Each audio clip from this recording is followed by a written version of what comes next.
சுப்பிரமணிய பாரதி என்றும் அழைக்கப்படும் மகாகவி பாரதியார் இந்திய வரலாற்றில், குறிப்பாக தமிழ் மொழியில் மிகவும் மதிக்கப்படும் கவிஞர்கள் மற்றும் சுதந்திரப் போராட்ட வீரர்களில் ஒருவர்.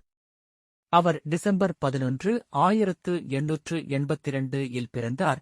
செப்டம்பர் 11, 1921 இல் மறைந்தார்.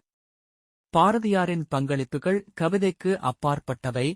அவர் ஒரு சமூக சீர்திருத்தவாதி, எழுத்தாளர், பத்திரிகையாளர் மற்றும் பிரிட்டிஷ் ஆட்சியில் இருந்து இந்தியா சுதந்திரம் பெற ஒரு உறுதியான வக்கீல் ஆவார். பங்களிப்புகள் மற்றும் மரபு, கவிதை மற்றும் இலக்கியம். பாரதியாரின் கவிதைகள் தேசபக்தி, சமூக நீதிக்காக வாதிடுதல் மற்றும் தேசிய ஒற்றுமையை ஊக்குவிப்பதற்காக அறியப்படுகின்றன. அவரது வசனங்கள் பெரும்பாலும் தமிழ் மொழி மற்றும் கலாச்சாரத்தின் அழகைக் கொண்டாடுகின்றன, அதே நேரத்தில் சாதி பாகுபாடு மற்றும் பாலின சமத்துவமின்மை போன்ற சமூக அநீதிகளுக்கு எதிராக போராட மக்களை வலியுறுத்துகின்றன.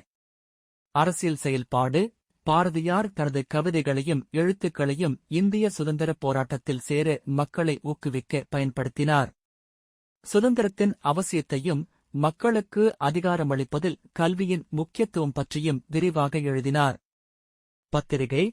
அவர் பல தமிழ் செய்தித்தாள்கள் மற்றும் பத்திரிகைகளுக்கு ஆசிரியராக இருந்தார், அங்கு அவர் தனது புரட்சிகர கருத்துக்களை பரப்பவும் காலனித்துவ ஆட்சியை விமர்சிக்கவும் தனது தளத்தை பயன்படுத்தினார்.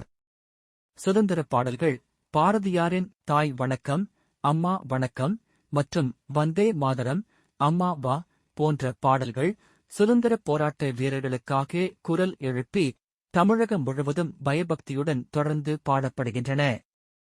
மரபு. பாரதியாரின் பாரம்பரியம் தமிழகம் மட்டுமின்றி இந்தியா முழுவதும் கொண்டாடப்படுகிறது. அவரது இசையமைப்புகள் தமிழ் இலக்கியத்தில் செல்வாக்கு செலுத்துகின்றன, மேலும் அவரது சமூக நீதி மற்றும் தேசபக்தியின் இலட்சியங்கள் தலைமுறைகளுக்கு தொடர்ந்து ஊக்கமளிக்கின்றன.